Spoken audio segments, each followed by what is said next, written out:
नीलम है, मैं दिल्ली के पास फरीदाबाद से आई हूँ। कुछ प्रश्न है गुरुदेव मैं जो लिख के लाई हूँ, आपके अलावा उसका आंसर कोई नहीं दे सकता। गुरुदेव बेटा अभी प्रश्न वाला समय नहीं आया आपका। जैसे 7 हवन मेरे हो चुके हैं, हाँ। तो आपने बोला कि फिर पूर्वज मुक्त हो आज जाएंगे, मुक्ति होगी। तो ये क्वेश्चन है बाबा जी, प्लीज़ आप इसका आंसर स्मृति बनाओगी? नहीं, जी पूछ के स्मृति बनाओगी? नहीं और नहीं, क्या प्लीज़ बनेगा? थोड़ा सा बता दो, क्योंकि मेरे भाई की डेथ हो गई थी, मैं सिर्फ छोटा था भाई और बिल्कुल नॉर्मल था, लेकिन अचानक से उसने जाके ट्रेन के सामने छलांग लगा दी। वो हमें पता नहीं कि आज तक कि क्यों उसने ऐसा किया था, नेचुरल था या अननेचुरल था। अभी क्या सुन रहे हो आप हमसे? कुछ भी नहीं होता। आप मरना चाहते हो? जी आप मरना चाहते हो? क्यों नहीं मरना चाहते? नहीं। ऐसे कोई नहीं मरना चाहता, लेकिन बाहरी शक्ति के प्रभाव में आप मर भी जाएंगे, कूद जाएंगे ऊपर से। आपके मन में जरा सा आया, मान लीजिए झगड़ा हो घर में, और आपके मन में जरा सा आया इससे अच्छा तो मर जाएं, एक विचार अगर आपके अंदर ही आया, तो अंदर बैठी गंदी शक्ति क्या करती है, उसी विचार को, उसी भाव के आपको बड़ा कर देती है, फैला देंगी, बहुत विराट कर देंगी, और इतना विराट कर देंगे आप किसी की नहीं सुनोगे और किसी की सुसाइड कर लोगे फट से। अब गुरुदेव मेरे साथ भी ऐसा ही हुआ था। मीन्स 15-20 डेज़ पहले जब मैं यहाँ पे आई थी, मैंने आपको 24 अगस्त से देखना स्टार्ट किया था, तो उससे मेरे में भी आया था कि जैसे मैं 11th फ्लोर पे रहती हूँ, फर्स्ट फ्लोर पे रहती हूँ, तो मैं था कि नहीं जाओ जाओ जंप करो, ऐसे में सारा होता था ना? जी। तो और अचानक से मैं हस्बैंड वाइफ हम लोग सब कुछ बिल्कुल सही है, बच्चे सही है, अचानक से हस्बैंड का पता नहीं क्या बिल्कुल छोटी सी बात पे झगड़ा हुआ, नहीं डिवोर्स लो ऐसे करो, झगड़ा हो गया। फिर तो मैं भागी यहाँ पे आई कि मैंने फर्स्ट टाइम आपको देखा, तो उसके बाद से मैं पागल हो गई। मैंने फर्स्ट टाइम वीडियो आपका आ रहा था, मैंने 3-4 बार हटाया, उसके बाद जब देखना स्टार्ट किया सारे वीडियो देख डाले, कुछ काम नहीं, कान में लगाया ईयरफोन, बस देखे जा रही हूँ, घर में सब हो रहे ये पागल हो गई है। तो क्या हुआ कि आपने सब देख डाले, इतने में तो निपट गए मौलाना, देखते देखते निपट गए मौलाना। आप देखते गए, लेकिन गुरुदेव मैं कहीं जाती नहीं हूँ, सिर्फ घर की पूजा करती हूँ। बात सुनो, आप कहीं ना जाएं। हवा में प्रदूषण है ही जी, जल में प्रदूषण है ही जी, विचारों में प्रदूषण है ही, आप कहाँ किससे बचोगे? खान पान में है ही गंदगी, आप नहीं सही कर सकते ना अपने आप को, आप उससे प्रभावित में बिना नहीं रह सकते, नहीं रह सकते। तो गंदगी तो बेटा क्या होता है, अट्रैक्ट करती है। अंदर अगर कोई गंदगी है तो बाहर की गंदगी को अट्रैक्ट करती है, आएगी।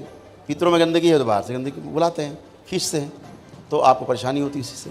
अब आप खड़े हैं, अब आपको लगता है हम आत्महत्या कर लें? जी नहीं। अब आपको लगता है? नहीं लगता। आपको देखने के बाद नहीं लगता। ठीक है, अब नहीं लगता, तो इसलिए लगता है कि गंदगी निकल गई, वो चली गई है। ठीक है ना? तो पितरों में कुछ अच्छे भी होते हैं, कुछ खराब भी होते हैं।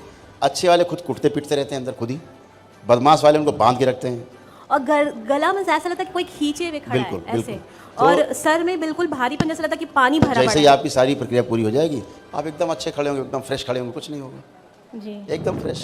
तो गंदगी के बारे में क्या चर्चा करना, कोई अच्छी बात हो चर्चा की जाए, गंदगी के बारे में चर्चा नहीं करनी। नहीं गुरुजी मैं प्रक्रिया सारी कर रही हूँ, लेकिन पहले ही मैं तो जैसे आपको होता था जी, कि लगता हम जंप कर जाएं, जी। आपके भाई को कुछ ज़्यादा हो गया कि जंप कर जा, तो कूद गया वो, समझ गए ना? जिसने भावना दी कूद जा, वो कूद गया। अब भाई का क्या दोष? कूदाने वाले ने तो कूदा दिया, अब आप में ज़्यादा जोर पड़ जाता, अब दरबार नहीं आती तो आप भी कूद जाती एक दिन छत से ऊपर से।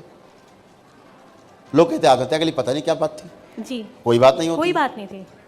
तो ऐसे ही बेटा होता है, बाहरी प्रभाव जो है उससे आप प्रभावित रहते ही रहते हैं, सभी रहते हैं, कोई नहीं बचा हुआ। मुझे तो आज तक एक आदमी नहीं मिला जो बाहरी उससे प्रभावित नहीं है, सब प्रभावित हैं। गंदगियाँ भरी पड़ी हैं लोगों में, लोग भोग रहे हैं, फिर भी मानते नहीं अंदर, अरे यार ऐसे होगा, अरे नहीं हस्बैंड को और इन लॉस को तो मैं खींच के लाई हूँ। जैसे अब इन्हीं बच्चे का है, मान लीजिए चोट लगी, हम देख रहे हैं क्यों चोट लगी, क्यों पैर कटा, हम देख पा रहे हैं।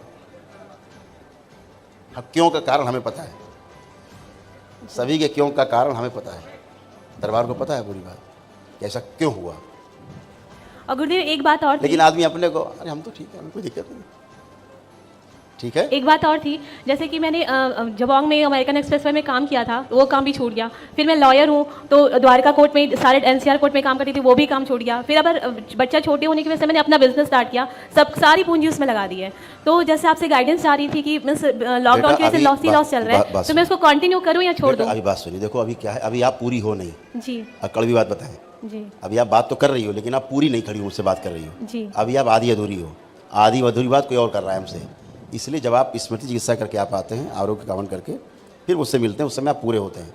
नहीं तो 5 डेज का टाइम मिला है कि आप क्लोज कर दो, तो मैं आपसे गाइडेंस चाहती क्लोज कर दूं या रहने दूं? बेटा ये तो आपको प्लीज़ आप बता दो, ये डिसाइड आपको करना है, इस पर कुछ नहीं कह सकते, अभी नहीं कह सकते कुछ। मैंने आपको एक मोटी बात बता दी कि अभी आप पूरी हो ही नहीं। जी, आपको लग रहा है कि आप हुआ बात कर रहे हैं, लेकिन आप हो नहीं, हम देख रहे हैं जी, कि बात हमसे पीछे से कोई और करा रहा है, चीज़ों आपको भटका रहा है दाएं बाएं, तो थोड़ा इस समय आपको और स्किन ना जगह strong जगह से रहने का। फट रही है, मेरी ब्लड आ रहा है। बेटा एक बात को 100 बार बोलें, आप जब फाइनल प्रक्रिया करके आओगे तब चला जाएगा, सब खत्म हो जाएगा, बचेगा ही नहीं कुछ।